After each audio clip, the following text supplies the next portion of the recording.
Yan. Ay, tapos, titibagin yung buong yan. Titibagin. Para dito sa area na to, dyan ilalagay yung bago kong lababo. Excited. Tapos ito, itatiles. Tatiles yan, ganda. Kulay brown, binili ko, parang kahoy. Tapos ito, titibagin din to. Titibagin din yan para open, maluwag.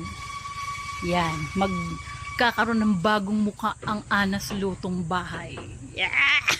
Tapos ito dito maglalagay ng sliding. Diyan isa-serve yung mga order. Sa mga magpipick up, maraming bilao orders. Diyan ilalabas ang order. Yee! Yan. Diba? Diyan. Tapos dito ang plano ko is sarado na ito pader na yan. Dito maglalagay ng pinto. Ito. Yan. Diyan magkakaroon ng pinto. Meron naman paminto. Binigay. Ito binigay nila Nanay Presi. Yan. Bakal. Ilalagay natin yan dito. Tatabasin yan. Side na yan. Tatabasin. Triangle. So mababago rin yung muka nito. Mababago yan.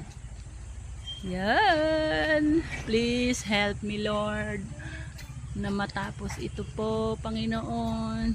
Provision, financial blessing, Lord God, the mighty name of Jesus' name. Lord, thank you po.